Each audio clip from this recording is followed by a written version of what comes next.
Hello and welcome back to the Rovers Chat YouTube channel. We're live for a transfer window update. We're just going to round up all the details that are going around the club. Obviously, it's become a bit more busy recently. And I've got two people here to join me. I've got Dom. How are we doing, Dom? Yeah, I'm good. It's always good to wake up on a Monday morning knowing that Rovers won at the weekend and the simmering of transfer rumours that are rumbling in the background. It always feels better to talk about these from the start of the week, to be honest with you.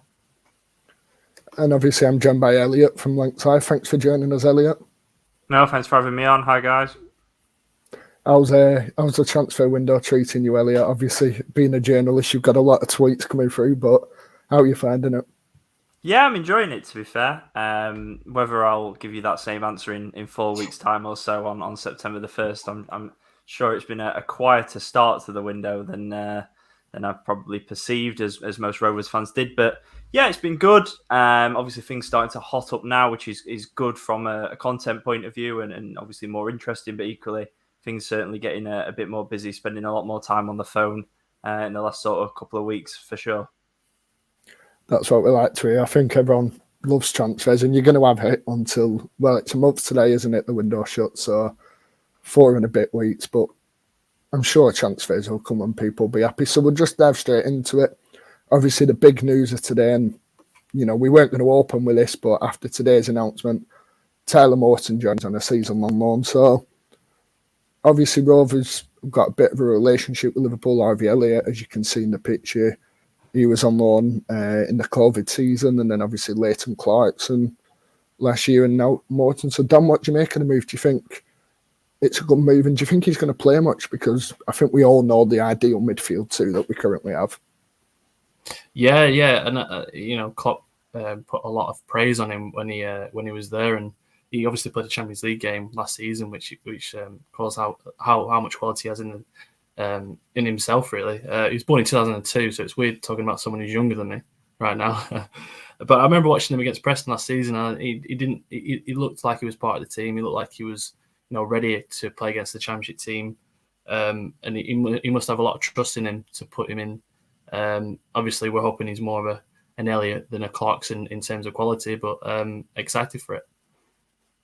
Yeah, I think that's the apprehension, isn't it? Obviously, when we brought Clarkson in last year, all the talk were about that Elliott spell, and now we've had that spell. I think it's, there is a bit of worry from people. But Elliott, what do you make of the deal, and where do you see him fitting in this Rovers side, who played well on Saturday, obviously?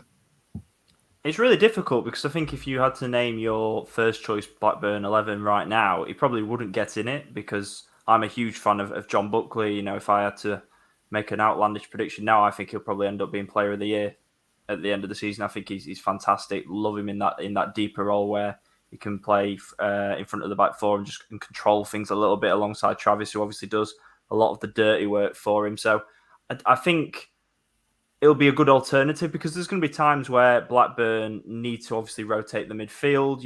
At the weekend, you could tell that Thompson really should have brought on a midfielder. He nearly brought Morton on, and as he said in his post-match press conference, with Buckley on a yellow card and a couple of challenges where you did hold your breath a little bit at times. There's one in particular where referee sort of went to his pocket almost after one had gone in, and I thought he was going as well, but I don't know whether the ref realised it was Buckley and had changed his mind, or whether we'd all got a bit ahead of ourselves. But they're going to need depth. They're going to need an extra midfielder, and it was a difficult brief to fit because they needed another midfielder that could compete, but equally, the club really rate Adam Morton and Jake Garrett, and they want to give them a pathway through.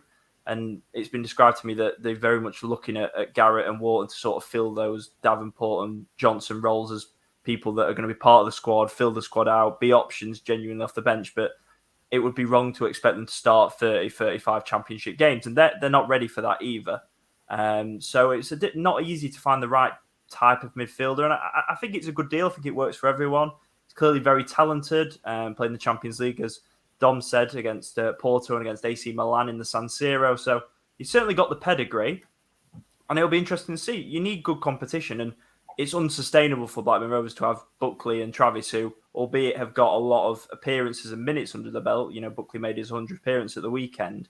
They're still relatively young players, and what if one of them tears a hamstring and they're out for 3 months? You've got to have that experience and cover, and with the intensity Blackburn want to play at. I think that it's a good sign and it makes sense. It also gives them the opportunity to potentially play Buckley further forward at times if he wants to do that away from home against Watfords and Sheffield Uniteds and teams we're expecting to compete at the top of the table. So he needed that extra flexibility. They needed that extra depth, and I think it's a signing that potentially could work out really well for all parties. Yeah, I think Greg Brereton summed it up well, didn't he? That we didn't really want to go and get a permanent player in that position. We needed someone who could just fill the gap, and we've got to use the loan market for that. I like the fact that, you know, we've used the loan market to fill first team places in recent years, like players who are going to play 40 games, and it helps us push to a bit more of our players playing, doesn't it, rather than other clubs. Just before I move on, just to pull up a few of the comments from people joining. Obviously, thanks to everyone who's joined us. Keep the comments, you know, coming all evening. We'll try and get as many in as we can. But when we move on to, you know, maybe our next signing, who's going to be the next signing really, and that's Sammie Szmodics. Obviously, the rumours come out last week about a deal and everything over the weekend in terms of him playing his last game. That video of him that, you know, he looked upset, and this is the picture from it, and he just clearly seems like everything's leading to him coming. So I'll come back to you on this one, Elliott. In terms of Szmodics, where does he fit in? Because I spoke to a Peterborough fan who thinks he'll play that number 10 role. And then you think of Ryan Hedges, who I don't think had too bad of a game on Saturday. I don't think he was exactly what he'd have wanted to be, but he didn't have too bad of a game. And obviously Bradley Dax, the Rovers number 10, isn't he normally? So where does Szmodics fit in? Because the money we're spending signals he's going to be in that team, doesn't it? Yeah, I think it's really interesting, and I think it's important not to pigeonhole him, because when I first, you know, saw the reports from the obviously Barry Fry revealed that the bids had been made probably 3 weeks ago now. My immediate thought was, well, where's he going to play? Where's he going to fit? But having seen Thomason's team in pre-season, watching them at the weekend, I did a deep dive on the website today, which you can check out on the page and on my Twitter. I think it's quite clear that they're going to play for 4 attackers, and they're going to be fluid, and they're going to interchange. You know, some of the numbers, like Brereton Diaz had more touches at the weekend than he had on average in the last, 30 games he played last season, for example, by, about 50% up. I think it was like 35 to 53 or something like that. I saw some numbers banded around. They're going to be tight. They're going to interchange, and we're going to see players with fluidity and freedom to go and move around. I think that naturally you probably say he'll take Jack Vale's spot in that starting 4, and out of possession he might play on the right hand side perhaps with or in the number 10 if Ryan Hedges is playing. If Dak's playing, then maybe from the right, Gallagher down the middle. That would be my natural thought and probably what I would pick. But out of possession, it's a very narrow team. People will be moving around, interchanging. And I think it makes sense. He's really good at pressing. He's got great pressing numbers, and that's something that's really important for a Thomason team. And that's probably where the intrigue comes with Bradley Dack, because does he have the legs and the fitness levels at this point? Obviously, he'll build up to and get fitter, but does he have that natural pressing instinct that a Dolan has in that number 10 position, or a Hedges, or a Szmodics? We'll see, but it's at very early days, and obviously Dax had a niggle in pre-season, so there's no reason to think he won't work his way back into the team. But I certainly don't see it being an issue as much as I did 3 or 4 weeks ago before I'd really had a good look at them. But it's quite clear to me they're going to play as a preference 4-2-3-1 with 2 sitters, and it will be a front 4 that can all interchange and all move around. Brereton off the left, and then you've got a pick, Gallagher down the middle or on the right, and then you're looking at Dolan, Marconde, Dack, Szmodics. They'll all be fighting for those other 2 places, really, from how I see it. Yeah, Marconde's one I forgot. I think he's basically a new signing after last year, and he's another one that's going to have to work his way in the team. It's an interesting scenario, and I like the options we have. Like you mentioned, we were pretty fluid on Saturday as well, weren't we? Don, what were your initial thoughts on the move? Because like I said, Rovers spending that much money on, I didn't think we'd spend that much on a attacker unless Brereton Diaz goes. Obviously, he could still go, but what's your thoughts on the potential move? Well, I mean, the initial thought was it's quite a lot of money, but Peterborough paid £1 million for him 2 years ago. He only has a year and a bit left on his contract. But I mean, at the end of the day, I feel like fans just complain about whether we spend money, and fans complain when we don't spend money. So either way, we're in the wrong or the right. Overall, it's good for depth, which is a good thing. You know, you said before that we were looking at the bench and there was only Adam Morton there. If you had Szmodics and Dak on the bench, and he scored 6 goals in 36 appearances last season, he almost seems like the Rothwell type in terms of goal contributions as a replacement. So it's something to be excited about in itself as well, just by the goals alone. Yeah, and you mentioned that replacement, Elliott. Is that something Rovers are looking to do this summer? We're looking to just replace what we had last year and then maybe add if there is the right player available.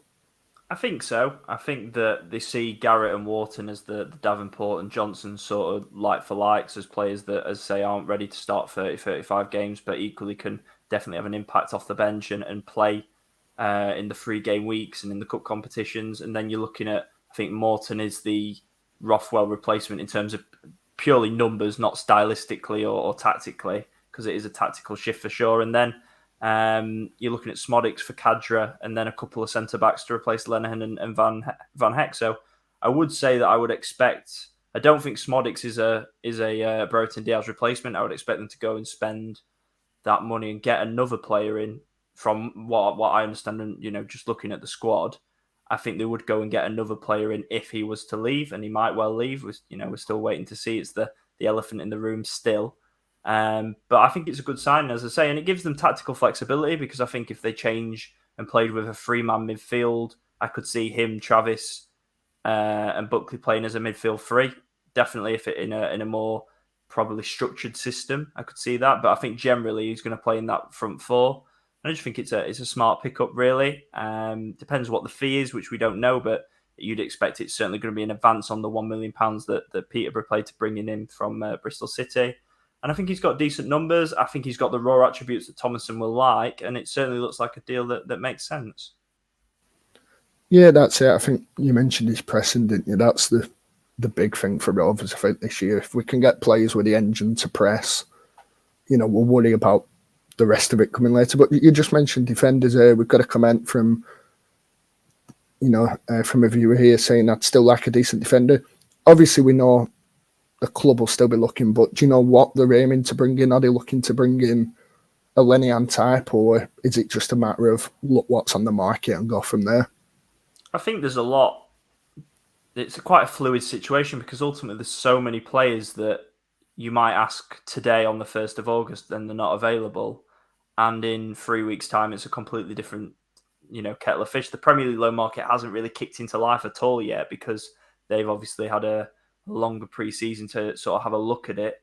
And the EFL season started earlier than usual. So I think we'll see a flurry of activity from the Premier League in the next 4 weeks or so. There's a lot of clubs in the Championship that you look and the missing key parts of the squad, and they'll be looking to fill those with the loans. But there's some good Championship Premier League loanees that could potentially be on the market. Obviously, Van Hex, everyone is the one everyone wants. His situation is slightly complicated by the fact that he's got 1 year left on his deal at Brighton. If you were Brighton, you're not going to loan him back out unless he signs a new contract. He might well sign a new contract, but they're going for a bit of a reshuffle in their defence as well, with Chelsea trying to buy and Man City trying to buy Cucurella. There's talks that Levi Colwill might go there.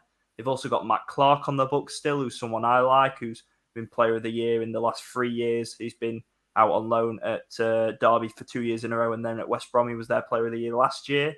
Maybe that could be, again, he's got 1 year left on his deal, so maybe that could be a buy, but then you've got salary, which would probably be outside of Rovers' bracket. So I don't know. These are just names that I'm throwing out as potential, not anything concrete or anything I've heard, but there's a lot of good options. I think I quite like Tiedemann Mengi, who's someone that's been on loan in the Championship with Derby and Birmingham last season from Manchester United.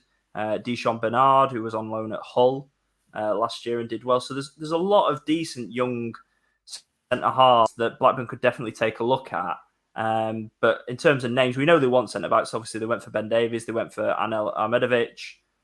Didn't get either of those. So I would definitely expect a couple to come in. I think that's definitely the idea. But it depends. I think they'll definitely get one in. I don't think they'll wait till the end of the window to get two in. I would say that, because Carter's injury does leave them with literally, they've got Barnes on the bench at the weekend, and then they've got Ash Phillips as the 19th man. So they've got to get someone in. So it wouldn't shock me if they brought one in on loan relatively quickly. and then maybe wait to later in the window and see where they're at to bring another in. Yeah, I think centre backs. We always find it. We're always at this stage every season. It feels, or at least for the last couple, that we haven't got one on the first game, and then come the end of the season, we've kind of got them. So I'm not too worried at centre back at the moment. I think we'll get the business done. I'm confident we will. So we'll just move on to a player that I know Elliott's had a lot of questions about on Twitter. And I think so's Rick Sharp as well. Josh Bowler, just want to clear up what's actually happening here, because I think, all the Twitter accounts with 20 followers tweet and it builds up and then it ends up on certain websites that I won't mention. So just want to clear up what's actually the situation as far as you understand it. Yeah, so a couple of weeks ago, we broke the story on Lancs Live that Rovers had put an inquiry in and registered an interest in Josh Bowler. As I understand it, as of last week, that remains the case.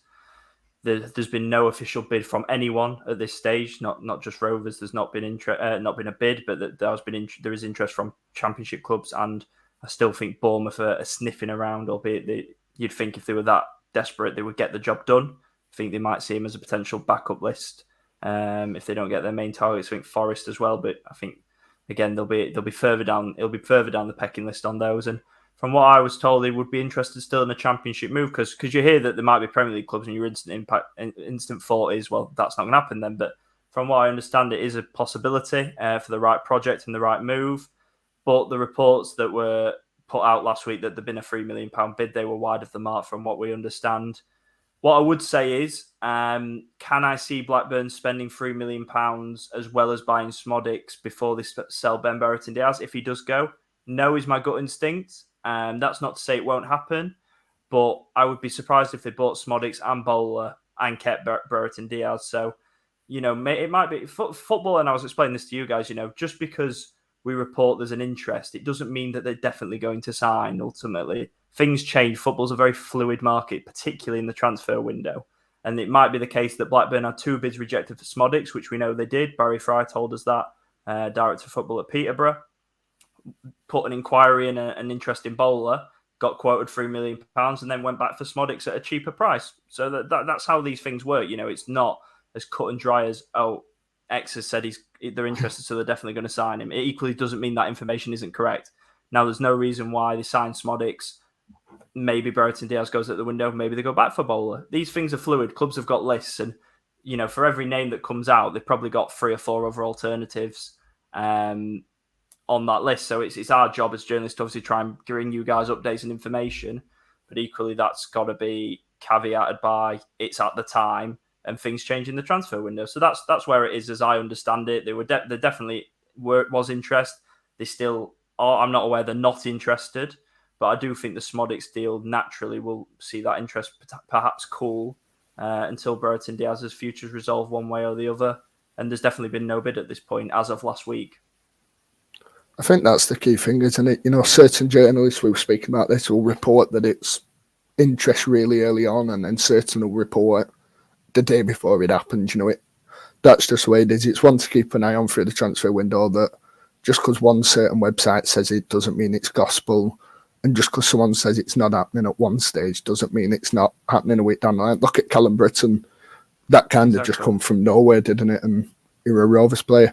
So we'll move on to outgoings. Obviously, rumours circulate, but there are a few confirmed. Obviously, Tyler Magloire were the first one. He's gone to Northampton permanently. I mean, Don, what's your take on this? Because I think we all agreed, we've spoke about Magloire previously, that maybe his time were up here, and obviously it's turned out it is.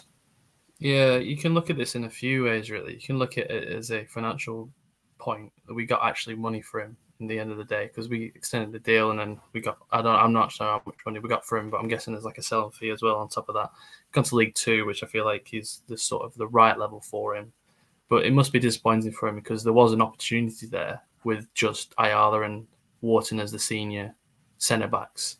There's obviously clearly an opportunity there with Carter being injured as well. Must be kicking himself a little bit with Sam Barnes on the bench, who he probably thought he was better than, even though in the pre-season we all agreed that Sam Barnes actually stepped up a level. He's as a centre back, he's still quite young, and he's got the physical attributes to become a better player than what he could be. It's just the sort of on the ball attributes which we sort of think at a championship level you need to have as well. On top of that, we looked at the Mbappe comparison 2-3 years ago, and we were all just praising his attributes. And on Foot Manager, he's got 120, and we know which one that's going to be straight away. And he had that Leicester pre-season game, which we all remember as well. We were also hoping, on top of that, when he went up to Scotland at Motherwell, when they were all saying how good he was up there, but obviously we can't compare Scotland to England. It's a bit different, and I mean, it's in a different position against Blackpool last season. I'll just leave that one there. That first opening 45 minutes was a bit of wasn't a great game, was it? In a position he probably wasn't used to. But I mean, for Northampton, I'd be happy with, because they're getting a good centre back at that level. But yeah, it's a case of what if rather than what could have been. Elliott, do you know if that were always the plan with Magloire, or was it, because we've got that option, let him try and impress Thomason and, break his way in? Because obviously we've got them vacancies at centre-back. Was that the plan, do you know? Or was it just let him come and have his summer with us and then shift him out? I think, in all honesty, I think there was every expectation they were going to move him on. I think that was the point in triggering the 12-month extension in his contract.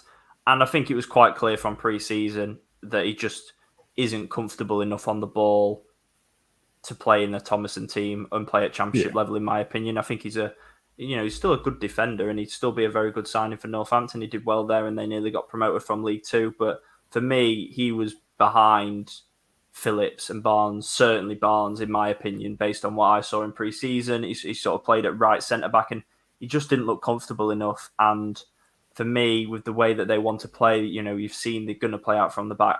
I would trust Barnes and Phillips personally more. Certainly Barnes. I thought Barnes had a brilliant pre-season, if I'm honest, playing as a right footer on the left of a back three at times, or playing just at centre-half as he did. I think it was at Hartlepool, him and Ayala played, and he looked really good, and I've really liked him. And I would rather see him developed further, we don't really know his ceiling, whereas I think at best, Magloire was going to be a League Two, League One defender, whereas Phillips is obviously 17, and the more games you can give him, the better he'll be for that exposure. And I think the same for Barnes as well. So I think it's the right decision. I think it's the best decision for everyone, though. There's no harm in having a bit of a ceiling, and I think it's better for him to go now and play regular football at what is he, 23? He's had 14 years at Rovers, been there since he was 9, and I think at that stage you sort of have a grasp on what someone's level and potential is going to be. Roughly, obviously, it probably might end up a decent League One centre-half, for example. He's still got room to grow, but to make that jump to be a centre-half playing now for a team that wants to be pushing the top 10 plus of the Championship, I don't think he was ready. So I think it was the right decision for everyone. Yeah, I agree. I think we all kind of knew his time were up. I was a bit surprised when we extended it last year, but his wages won't have took up too much, will they? And like you say, just to mention on Sam Barnes, I thought he was really impressive. He kind of gone out the picture with injuries and everything else, and Phillips coming through, and Gamble and Pratt last year, but it's good to see him play, and obviously a Blackburn lad as well, with his squad number. So another one who departed was James Brown on loan, obviously moved out to Stockport. Really good reviews from the first game, going off what Stockport fans say anyway. But just back to you, Elliott, on Brown, do you know if the idea is to have that year and then assess where he is? Because people were making comments about JRC should have gone, but I personally would rather keep JRC here and let him have that time. JRC's had a tough time really with injuries, and maybe given a shot in this team with Thomason, he might do something. So, was it always expected Brown to go out on loan? Was he the one of the two that did be saying he'd go? I wouldn't necessarily say so, but I would agree with you that I would rather have Rankin Costello in the squad. I think he's got more versatility, and I think Brown needs to play games ultimately. He's 24. Yeah. And he made his debut in English football on the last day of last season in a dead rubber against Birmingham. He just needs that experience, because I don't think we know what his level is in English football, really. Obviously, they've seen enough of him that they wanted to take a flyer on him and sign him in January. He did okay against Birmingham, but it was a nothing game, if we're being completely honest. And I think this is a good test to see where he's at. There's big expectations at Edgeley Park that they'll be competing right at the top of League Two. And from what I've seen online, obviously didn't start the game, but came on at half time and made a real difference and a real impression down that right-hand side. So, if he can go and get 30, 35 games for a title-winning or promotion-winning team in League Two, then it puts him in really good stead to challenge and challenge Joe Rankin Costello ultimately at the moment in that spot. And yeah, it's been tough for Rankin Costello. I'm not sure exactly where he's going to get that game time. I think Brereton is going to definitely be first choice in that position, but equally with the way that Rovers are going to play with essentially playing wing backs at full back, they're going to get high and wide. They're going to really get in the attacking third, which we know is his strength rather than the defensive side of the game. I think that if he does get an opportunity, that the system could potentially suit him. If he was playing in a back four for a manager that wants conservative fullbacks, it just wouldn't work for him, would it? That would probably suit James Brown more. But I think with the system they've got, I think that there's a chance for him to maybe impress. But I think it's just a good move for Brown. It wasn't obvious, I think, from pre-season which of them would go. We knew they wanted to sign a replacement for Nyambe, and then it became very clear pretty quickly when Brereton was nearly done that he was going to be the one to go out. And given, I think we know more about Rankin Costello, even though he's younger, than we do James Brown, and I think it's good that we can sort of just find out what his level is really in English football, and good luck. And I think it's a good move for everyone again. I found it interesting that Stockport fans were asking for him to start at right centre back in the coming weeks. I've seen a few mention, about being on the right of a back three, which would be another interesting situation for him to end up in. But I think we'll keep an eye on across that. And obviously the last one, the last player to actually go out on loan so far, Jordan Easton. I think it was expected with the 23s. Joe Hilton's come back, and obviously Sturgiakis went back to Greece this summer. Dom, do you think Easton's got the chance of coming in when Ainsley plays, if Ainsley plays, if he departs in the next summer? Because we all know Pear's time here and we all know what's happened, and we won't go over all his mistakes again, but could you see Easton maybe getting that chance? Because no one's knocking Kaminski off, are they, for now? It's hard to say because, as a goalkeeper, you don't really progress until you're about 24, 25 anyway. So first team football at any level with men rather than at youth level, you'll become more of a man in itself, and you'll mature with every passing game. You remember listening to Ben Foster, and he said he went on loan to somewhere down in the Northern Premier, and he was just on the bench, but it helped him like tenfold. So will he? I think I forgot his name, but that 6'6" goalkeeper that's not Easton. I feel like he's going to be the one that will progress more than Easton. I forgot his name now. Are we on about Goddard for the 18s? Yeah, he's also on loan. Yeah, he's at Bamber Bridge. The only other one I can think of is Hilton. Yeah, he had a loan spell, obviously, last year. Hilton's 22, 23 himself, so it's hard to say with Piers because, I feel like he almost needs a loan in himself just to get his confidence back as well. Because there is someone there, because he's obviously had a season in the Championship in itself, and he's been, he's had Mowbray by him as well as had the trust of somebody else in the Championship to be the first team goalkeeper. Granted, it wasn't a great season for him that as well, so he's not at the great time. But I feel like Piers is slightly better than Easton at the minute anyway. Do you know the thought process behind the move, Elliott? Is it get him game time and let Piers sit on the bench and, bring through? Because goalkeepers, it's the hardest position to come through, isn't it? Obviously, David Raya come through purely because Jason Steele got an injury. Obviously, we don't know what Mowbray had planned, but that was how we got his chance. Is the plan to just let Easton play football and then maybe progressing through?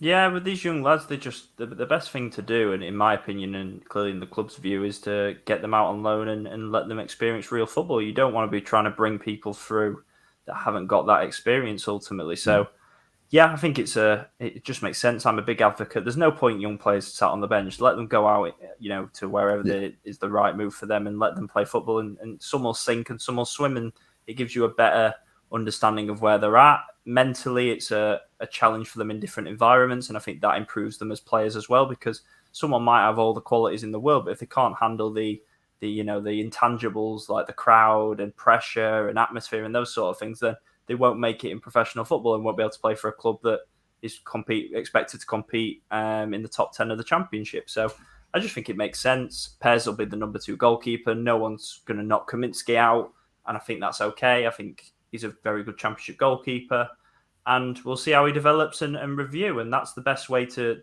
do it with young players, I think, especially ones that are going to be, not even second choice ultimately in the squad. There's no point in being there. It's better that he goes and experiences and try and get first team football somewhere else. And that's it. And just on to our last section of this show, and that's Dan Butterworth. Obviously, the squad numbers, they come out the other day. He's not got a squad number, barely featured in pre-season, which I think says it all. Do you know what the plan is with him, Elliott? Because all I can see is a move somewhere and not playing for Blackburn again, realistically, unless he goes on loan and scores a lot of goals at League One level. He's not. Do you know what? He's not even spoken about in pre-season. As you say, he wasn't in any of the squads. He wasn't involved at all. Harry Leonard was playing. He wasn't, and it's just not been spoken about, to be honest. So I couldn't say definitively what the plan is, but the writing looks to be on the walls, doesn't it? Really, if you just anyone looking at the situation could tell that he's not been involved. He's not had a squad number. Why would you not even have a look at him in pre-season if he was going to figure any part, or even if you were going to loan him out later in the window? So maybe they'll loan him, maybe there'll be a permanent deal. I don't know, but he's certainly not going to feature for the first team anytime soon. I think it's fair to say. No, I did find it strange. He didn't get a go. I mean, what's your take on Butterworth, Dom? Obviously, we've discussed him before on our show, but I think the end's near, isn't it? But what's the future hold for him near? Because when you're behind, obviously, Brereton Diaz, Gallagher, Vale, Leonard, Burns, the future isn't really bright, is it, when he's at the age he is? Like I've written down, it feels like Chapman last season, but even Chapman got a number and came on a couple of times. It feels like a real shame because he came on with Butterworth, like I've said previously, and on his debut, and it felt like he was the one that had more of a potential than Buckley at the time, and obviously had that back issue that's really cost him his Blackburn career ultimately. If it's being reported and seen in the backstages that he's not even being thought about, then it's almost worse than being thought about worse, like on the pitch. Apathy is the worst feeling, isn't it, for somebody? And I feel that's what Butterworth is right now. Yeah, it's a tough situation. I've wanted him to break through. He looked electric for the 23s, but like with many of them, it doesn't work out. Elliott, just a word on, there's been a few questions about Brereton Diaz. Obviously, like you mentioned before, he's the elephant in the room, the one that is going to be spoken about all the way. Do you see us selling him this summer? Or is it, do you think Rovers will just say, let's give him a year and hope we can get as far up in the league? My gut feeling is that they can't really afford to not sell him. I think around £15 million is the price tag on him now. I do wonder as we get later in the window if a £12 million bid with add-ons, 10 million with add-ons, etc., with the right structure comes in. It's a huge asset, and he's got 1 year left on his contract. They'll obviously got him. I think the chances of him signing a new deal right now, you would have to say, are slim. That might change. Who knows? If Blackburn have a brilliant season and they certainly in the near the top end, maybe he signs a new deal. Football can change, but right now, I would have to say, if I had to guess, I think someone will come in with a bid that Rovers later in the window might find acceptable. I just think it's too big an asset to let walk away for nothing, because it's not also what he's worth now, but don't forget the outlay they actually paid to sign him in the first place. So it's not just losing the value of him now, but also you've essentially lost that money that you initially invested if he goes for free next summer. So I do think that maybe the club might back themselves that they can find the right sort of replacements. They'd need to get some goals in. But equally, if you want to look at it from a cynical point of view, it's a player that has had a really, really, really good 6 months. And outside of that, has either not lived up to expectation or has just been a good championship player. Obviously had injuries after January, but he scored 2 goals this calendar year. Albeit, as I say, missed a large chunk with injury. So for me, I would be reluctant to let him go for free. But that's just my opinion. And my gut feeling is someone will come in with a bid later in the window as things, people start to panic. Maybe they've missed out on other targets. I think someone will come in with a bid that either is at the valuation or close enough that Rovers seriously think about it. Because how can they not? Ultimately, they're a championship club that's got FFP to consider, albeit they're not in massive problems right now. They've got to consider these things. And they've redone the footballing structure, so they might fancy themselves that they can go and unearth someone else and use that money to bring in another player. So if you put a gun to my head right now, I think they might. I think they'll sell him. It just depends what offer. If the right offers aren't there, then they'll keep him. They're not going to let him go for pennies. But it's just the right storm coming together, and my gut feeling is it still will happen. Yeah, and like you say, with his goal record, I think if I'm a Premier League fan and we're being linked with Brereton Diaz for this money, and I look at his record, he's scored 2 all calendar year. I think my worry's kicking a bit. Does he go and do it in the Premier League? Not quite the same as Armstrong, is it? Who had 28 goals and had a couple of seasons. I think he's more of a gamble for Premier League clubs, in my opinion. Yeah. But maybe he's also got a higher ceiling, and he's also more marketable, which is why there's some European interest. Everything's a domino effect. Sevilla have just landed 50 million quid for Jules Koundé. Does that reignite their interest and put a better offer on the table? Leeds United haven't signed a forward that they want.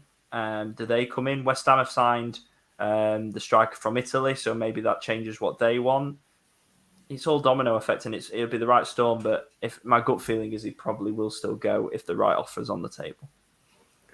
Yeah, like you mentioned, like Armstrong had that year as well before, didn't he? Where he'd scored, did he get 17 or 18 in the year that COVID hit? So he's got that backup. It's a tough situation, but clubs get a bit more desperate for players, don't they, as the window goes on? And definitely, West Ham. If West Ham want another striker and the end of the window comes, it's who knows. And equally, for a Premier League club, they might think £10 million if that's if they can get him for that fee, £12 million rather than the 15 and 20s, they might take a punt on him. Yeah, that's a good shout. 10 million's not. It's not really too much to them as it is to us, is it? So, just one before we go, Elliott. Just a question about Ashley Phillips and his future. Obviously, there were all the verbal talk about him signing a contract. I think Mowbray even mentioned about the verbal agreement, and then it's suddenly gone off. Do we know anything in terms of where his future lies? Because obviously, if he does go, then compensation comes into it, and it won't be too much, will it? No, it wouldn't be anywhere near what they'd want in a transfer fee. The latest, there is a contract still on the table for him to sign. He hasn't signed that as of yet. Now, if he starts getting some more first-team appearances, I'm sure that would be an incentive for any young player if they can see a clear pathway to sign that deal. I think there certainly has been and probably is still lingering interest from Tottenham, which for any young player is going to be an attraction. But right now, obviously he's out of contract. They would be due some training compensation, but that wouldn't be anywhere near the sort of, that would, probably be in the hundreds of thousands rather than the millions, or certainly not, anything too substantial if it did hit 7 figures. So the contract's on the table for him to sign, and he just hasn't signed it right now. I don't think anyone's panicking at the club. He's still only 17, but equally you would like that to get resolved certainly sooner rather than later. Yeah, it's one that I just don't see him go into one of the bigger clubs and play much, and that's what would be in my head if I were playing. But obviously, if you're a young lad and these big clubs come calling and you've got the chance to maybe go there, it's in your head. It's not like he's got a Blackburn link as such in terms of anything emotional. So we'll round it off there. Thank you very much for joining us, Elliott. It's been a pleasure having you on and getting your insight. No worries. Thank you for having me on, and sure we'll do it again soon. Yeah, definitely. As we get later on, obviously, I wish you luck for the rest of this window, because the next 4 weeks you're going to get bombarded with everything. New players will come up and everything else. And if Diaz ends up going, you're going to be even more weight. So good luck with all that. Thanks for joining us, Dom. Yeah, good to be here again. Nice talking about Rock Blackburn. It's always easy to talk about. And thanks to everyone for joining as well, for being in the comments all night. It's been a good 42 minutes. So we'll be back again for a new video. There'll be a lot coming out. Obviously, the Szmodics deal, we've got stuff lined up for that. So stay tuned and we'll be back again for a new video. But until then, see you later.